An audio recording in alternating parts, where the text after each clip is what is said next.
All right, this is a project I've been putting off for a while, but I need to take care of some leaks on this Bobcat. Now, doesn't seem to be leaking a lot while I'm using it. It's more when it just sits. If it sits for a period of time, I'll just see a puddle. I just moved it here, so there's no puddle right now, but there's a puddle that forms underneath here, and it's a pretty good puddle. It also seems to be kind of working its way out and dripping off of this corner. There's a bucket that I've kept in place. You can see that bucket's got a lot of oil in it. And at this point, I'm not certain if it's engine oil or hydraulic because it uses the exact same oil in both, but I'm guessing it's hydraulic. So I need to get on this and try to figure out what's going on. Now, this has got a Kohler, I think it's a K582. It's a 2-cylinder, 23 horse, air-cooled. And I don't know if this itself has got leaks. I did pull the shrouds and I was finding a little bit of oil down there. So it may have some seals. So I'm going to go through that anyway and just make sure that I've taken care of those leaks. But I really need to get this out of the way so I can get back underneath inside there and get a real good look to see what's going on. I have pulled the seat pan off and looked down from there. Haven't really been able to make any clear determination. So I'm just going to pull the engine out of this. It shouldn't be a big deal. And just a lot of little things that need to be pulled apart in order to make that happen. So let's get started.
Go after the wiring next.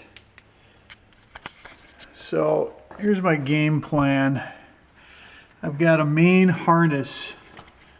You can see it kind of, that braided sleeve goes up inside the cab, but it follows down in here, and there's a few things coming out to the engine. One is the coil wire. I can certainly take that off, no problem. And then I've got this orange wire that runs over to this connector. And unfortunately, this connector's got 3 wires, 2 of which stay with the engine. So I think the easiest way to deal with this one is just to pull that center orange one out of this plug. There's a real easy way to do that. And then the remaining wiring, see if we can follow this down. goes down here to the solenoid.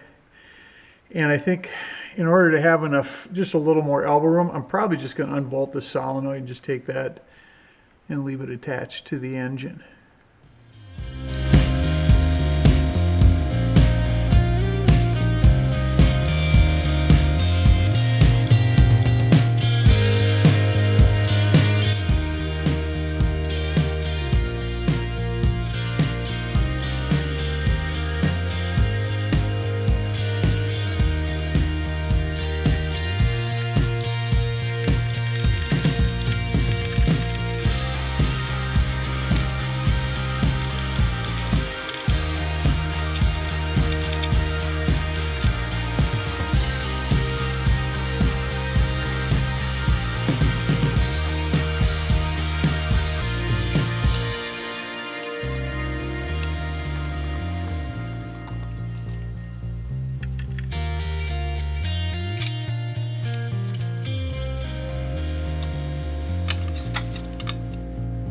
There are 4 bolts for the engine mount.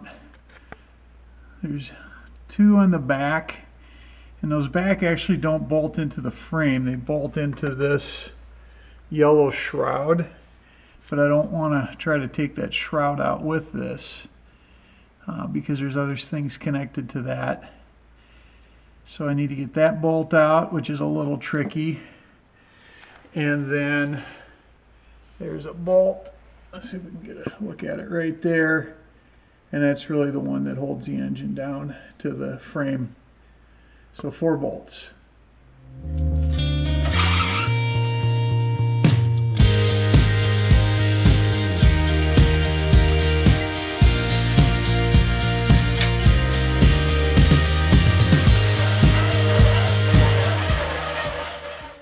So the engine's out.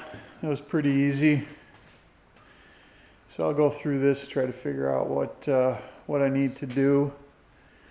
It's kind of interesting because down inside here, I don't know how well you can see it, it doesn't really look like there's a seal. So I was trying to figure out what seals the crankcase from this flange. This is what attaches to the pump. And what I'm learning is that there's supposed to be a gasket between here and the flange on the pump. I'll walk you around and show you the pump quick. Yeah, so that's where the pump attaches to it. And when I took this thing apart, it was kind of strange. What I noticed is I actually just grabbed these out of my hoard, but there were no bolts here. This thing was just loose. So I would imagine that some of the engine oil I'm seeing, and this wasn't my main leak, but I was seeing some engine oil all over this, was probably just seeping through here. So when I put it back together, I'll have to get a gasket on there and then bolt these up. So that's the first part.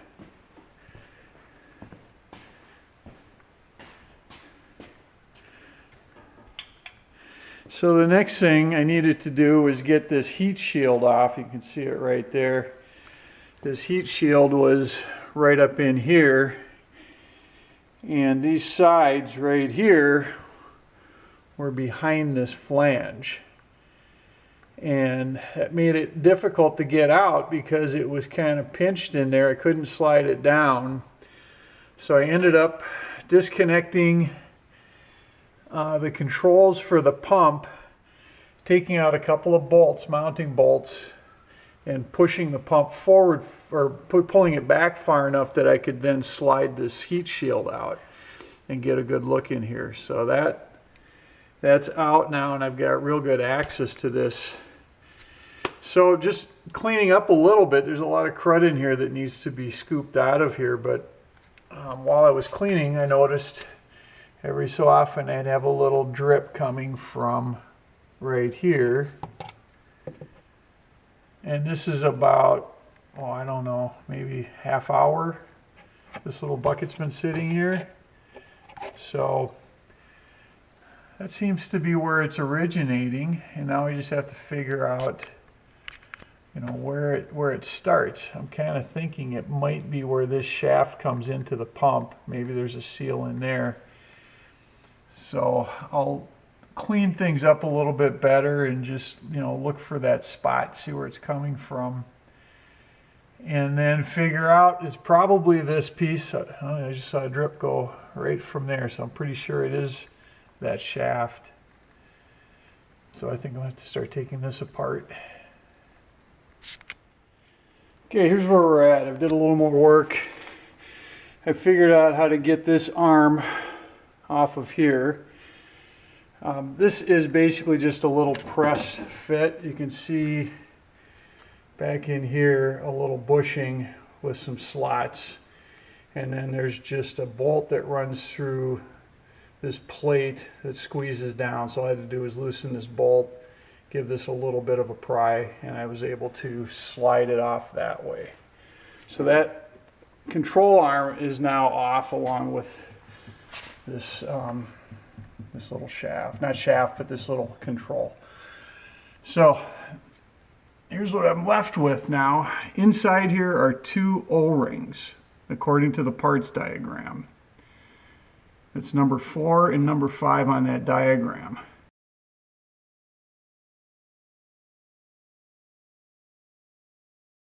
I haven't been able to find any good instructions. I've even got a service manual for this, but it doesn't go into that much detail, so I suspect there's maybe yet another service manual just for this hydrostatic pump. So I'm going to take a little more time. I'm not going to force things. I don't want to break stuff that I have to then replace, but I need to figure that out. So I'll be back when I figure that out. Okay, this is the pump. Now let me show you what I need to do. I'm trying to get this shaft off.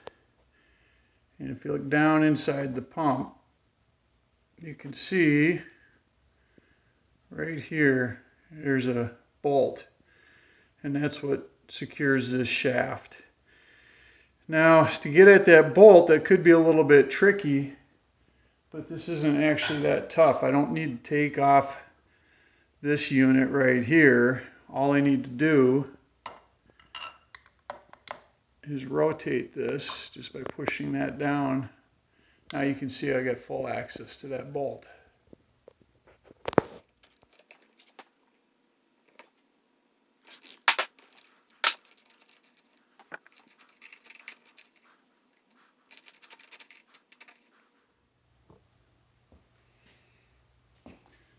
Let's just give this a pull. There's our O-rings right there.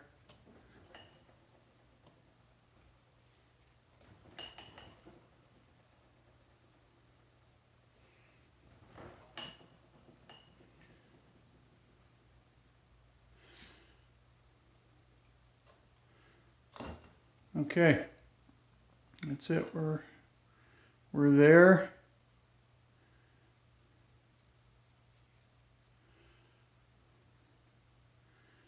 This looks in good shape, but I'll probably give it a quick polish.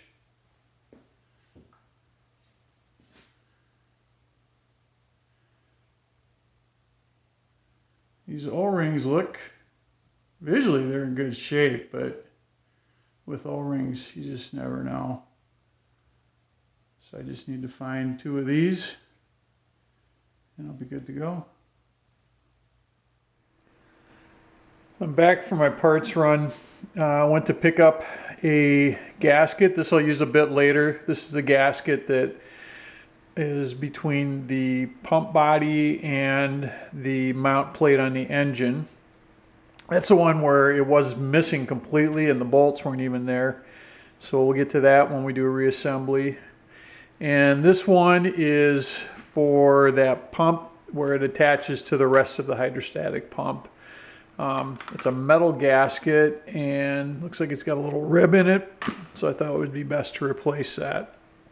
And then these O-rings. Now these O-rings were the only thing that they didn't have in stock, and in fact they're just not available, which is kind of surprising. So I ended up going to the auto parts store and picking that up. So I matched it up with this O-ring, and It's the right thickness and everything, but I don't know if you can see this if we look at it real close. It seems like it's just a tad larger, but I think that's because, and that's why these were leaking, I think this is just worn. So it's gotten a little bit thinner on the outside edge. I already test fitted these. I know that they'll fit into that housing. So let's get this thing back together. When I reassemble this, that shaft fits in here, and there's a key on the inside that you can see. And the thing I have to do with that key is to make sure it doesn't just push in and end up going up against this body. So what I'm going to do is put a thin screwdriver in there to block that shaft off when I run that, or block the, I guess, the key so it doesn't slide in when I push that shaft through there.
So I worked with that engine for another 10 minutes to get it all aligned, and I got it in there. And so I spared you the time of watching me reassemble everything else. I will tell you,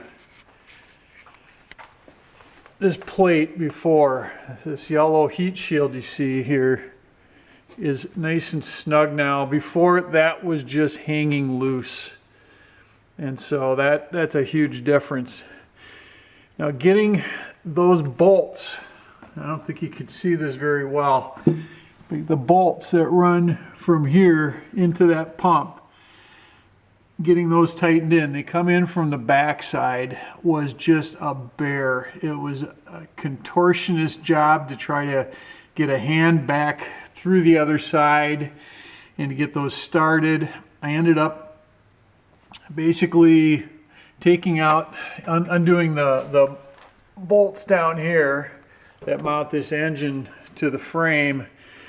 I loosened up and removed the bolts on the very front of the pump, so those 4 bolts hold this whole unit in place, and I shifted it as far off to this side as I could so I could reach in behind here, and even that was extremely tricky. But I did finally get it back together. I think if I ever did this again, I'd probably just take the whole pump out and the engine as a unit. do the work, put it back together, and put the whole thing in together. I feel bad for anybody that's actually got to work on these things on a daily basis because they're just tight quarters. But I've got it back together. There are no leaks. There's no oil underneath anymore. Everything is working really good. And the bonus here now is that the controls are working great for going forward and backward. I might have mentioned earlier that they were really sensitive, and once the thing would start to buck a little bit, it was hard to kind of stop it. And I think that had everything to do with this engine and the pump kind of articulating in the middle, and that may be causing things to jerk back and forth. So now that everything is nice and solid, the controls are working the way they're supposed to. So that was a cheap fix, but a lot of work to do it, and I'm glad I took the time to make that happen.